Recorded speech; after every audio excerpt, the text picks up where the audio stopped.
नमस्कार। हिंदी की पाठशाला यूट्यूब चैनल में आप सबों का स्वागत है। पिछले दिनों हम लोग सूरदास और उनके भ्रमर गीत सार के कुछ पदों का पाठ और उसकी व्याख्या देखें। अब उसी श्रृंखला को आगे बढ़ाते हुए आज से हम लोग संघ लोक सेवकों की नियुक्ति के लिए और प्रांतीय स्तर पर प्रांतीय लोक सेवकों की नियुक्ति के लिए होने वाली यूपीएससी और बीपीएससी स्टेट पीसीएस की परीक्षाओं में और यूजीसी नेट जेआरएफ की परीक्षाओं और विद्यालय स्तरीय और विश्वविद्यालय स्तरीय परीक्षाओं में अस्थायी रूप से स्थान बना चुके सूरदास जी द्वारा रचित सूरसागर के विप्रलंभ से संबंधित उपालंभ के पदों का जो संकलन और संपादन आचार्य रामचंद्र शुक्ल ने भ्रमर गीत सार के नाम से किया है, उसी के आरंभिक 100 पदों का हम लोग पाठ और उसकी व्याख्या करेंगे। अगर व्यवधान न आया छात्रों की तरफ से तो ये सिलसिला अनंतर जो है चलते रहेगा। तो चलें, सूरदास रचित सूरसागर के 4078वें पद से 4710वें पद के बीच में जो विश्व साहित्य का अनुपम एवं अद्वितीय विप्रलंभ काव्य पद है, जिसका संकलन भ्रमर गीत सार के नाम से रामचंद्र शुक्ल ने किया है, उसका हम अध्ययन करेंगे। वैसी अनुहारी माई है कोई, वैसी अनुहारी माई मधुबन ते इत आवत सखीरी, मधुबन ते इत आवत सखीरी चीतो तु नयन निहारी माई है कोई वैसी अनुहारी माथे मुकुट मनोहर कुंडल, माथे मुकुट मनोहर कुंडल पीत बसन रुचिकारी माई है कोई वैसी अनुहारी, है कोई वैसी अनुहारी रथ पर बैठी कहत सारथी सो, रथ पर बैठी कहत सारथी सो ब्रज तन बाहिया पसारी माई है कोई वैसी अनुहारी जानती नाही न पहचानती हूँ, जानती नहीं न पहचानती हूँ मनु बीते जुग चारी माई है कोई वैसी अनुहारी सूरदास स्वामी के बिछुरे, सूरदास स्वामी के बिछुरे, जैसे मीन बिनु बारी माई, है कोई वैसी अनुहारी माई, है कोई वैसी अनुहारी। अब इसका में के कठिन शब्द, सरलार्थ और व्याख्या हम देखें कि पिछले पद में हम लोगों ने देखा कि जमुना तट पर खड़ी गोपियों को मथुरा की तरफ से आता हुआ एक रथ दिखता है और उस रथ में कृष्ण के रूप में ही किसी को बैठे हुए वे देखती हैं। उनको भ्रम होता है कि ये कृष्ण ही हैं,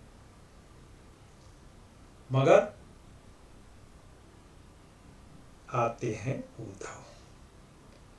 अब उद्धव को देख करके गोपियां भी तर्क करती हैं कि कृष्ण ही हैं या कोई और है। और इसका संदर्भ तो वहीं की भक्ति साहित्य के सूर्य सूरदास द्वारा रचित सूरसागर के भ्रमर गीत का यह अंश है। और भ्रमर गीत सार के नाम से इसका संकलन एवं संपादन आचार्य रामचंद्र शुक्ल ने किया है। तो इसके कठिन शब्द और व्याख्या, है कोई वैसी ई अनुहारी, माने कोई वैसा ही है। अनुहारी, अनुहारी का मतलब जो है वैसी ही रूप रेखा वाला। कैसी रूप रेखा वाला? यानी कि श्री कृष्ण की रूप रेखा वाला, श्री कृष्ण जैसा ही। भ्रम होता है गोपियों को, देखो वह कृष्ण ही लगता है कि वह कृष्ण ही है। मधुवन ते इत आवत, जो हे सखी देखो जो मधुवन से इधर आ रहा है बिल्कुल श्री कृष्ण की रूप रेखा वाला ही मालूम पड़ता है। तुम चीतो माने जो है देखो, तुम नयन निहारी, नयन यानी कि आंखें, निहार करके देखो। निहार करके देखना यानी कि सूक्ष्मता से देखना। अपने तुम निहार करके देखो, गौर करके देखो जो उधर से आ रहा है। श्री कृष्ण की छवि वाला ही वह है, वैसा ही रूप है उसका। हो न हो वह कृष्ण ही है, वह जो मधुवन से इधर आ रहा है, यानी कि मथुरा से इधर आ रहा है। देखो उसके माथे पे मुकुट है, माथे मुकुट, मनोहर कुंडल, और कानों में उसके देखो मन को हरने वाला वही कुंडल है। पीत वसन, पीत का मतलब जो है पीला, वसन का मतलब वस्त्र, वैसा ही वह पीला वस्त्र धारण किए हुए रुचिकारी, यानी कि जो रुचिकर है, श्री कृष्ण को जो प्रिय था और जो हम लोगों को लिए भी प्रिय बन गया था। रथ पर बैठी, देखो जो वह रथ पर बैठा है, कहत सारथी, वह सारथी से कह रहा है, सो ब्रज तन बाह पसारी, ब्रज तन यानी कि ब्रज की ओर, बाह पसारी माने बाह फैला करके इशारा करते हुए कह रहा है कि देखो, यानी कि वहीं जाना है। यानी कि रथ पर बैठा हुआ वह कृष्ण का अपरूप अपने सारथी से मार्ग बता रहा है कि वहीं जाना है। और जब कुछ और नजदीक आता है वह रथ, तब वो गोपियां कहती हैं, जानती नहीं पहचानती हूं। ऐसा मालूम होता है कि वह व्यक्ति जानती नहीं, मैं उसे जानती नहीं हूं कि वह कौन है। जानती नहीं पहचानती हूं, परंतु वह व्यक्ति कुछ कुछ पहचाना सा लगता है, ऐसा मालूम होता है। हो मनु माने मानो बीते युग चारी, यानी कि जो है 4 युग बीत गया, यानी कि बहुत समय जो है बीत गया। तब सूरदास जी कहते हैं कि अपने स्वामी कृष्ण से बिछुड़ी हुई, स्वामी सूरदास स्वामी के बिछुड़े। सूरदास जी कहते हैं कि गोपियां कहती है कि स्वामी यानी कि श्री कृष्ण से बिछुड़े, यानी कि बिछुड़ने के बाद गोपियों की स्थिति कैसी हुई है? जैसे मीन बीनु बारी, जिस प्रकार मीन यानी कि जो है मछली, बीनु यानी कि के बिना, वार यानी कि जल के बिना जैसे मछली तड़पती है, वैसे ही गोपियां श्री कृष्ण के वियोग में तड़प रही हैं। इसी का जो है इसमें वर्णन है। अब इसमें का केंद्रीय भाव क्या है? तो गोपियां उद्धव को ही कृष्ण समझ बैठती हैं और वे कुछ भूली सी हैं, यानी कि को भ्रम हो रहा है, क्योंकि कृष्ण को देखे हुए तो बहुत दिन हो गए। और इसमें भ्रम उन्हें होता है कि ये कृष्ण ही है कि कृष्ण का कोई जो है दूसरा रूप है।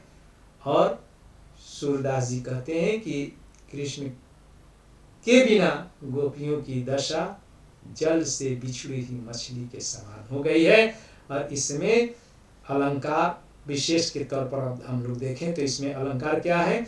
मनु बीते युग चारी में उत्प्रेक्षा अलंकार, यहाँ माने कि जहाँ मानो हो, मानो यानी कि संभावना संदेह की स्थिति हो, तो उस अलंकार को उत्प्रेक्षा अलंकार कहते हैं।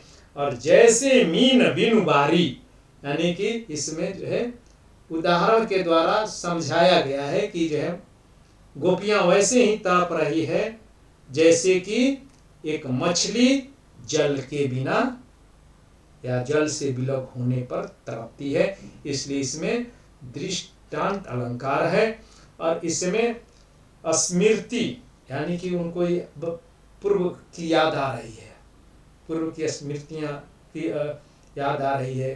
कृष्ण के साथ बिताए गए दिन, कृष्ण के रूप, कृष्ण की बना हुआ रूपरेखा, कृष्ण के जो है स्वभाव और उनके ओढ़ने पहनने रहने के ढंग को देख करके उनकी स्मृतियाँ जब उठती है।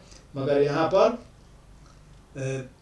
नाहि जानती नाहिन पहचानती हों में क्या होता है कि जो है वहाँ पर वे जो है तर्क वितर्क की स्थिति में है कि जानते तो हैं और देखा हुआ है चेहरा है, मगर अभी हम पहचान नहीं पा रहे हैं। रूप बदल जाता है ना लंबे समय पर के बाद, तो ऐसा ही जो है भ्रम की स्थिति होती है और वो मानसिक रूप से जो है तर्क वितर्क करने लगती है। इसलिए इसमें स्मृति और वितर्क नामक संचारी भाव है।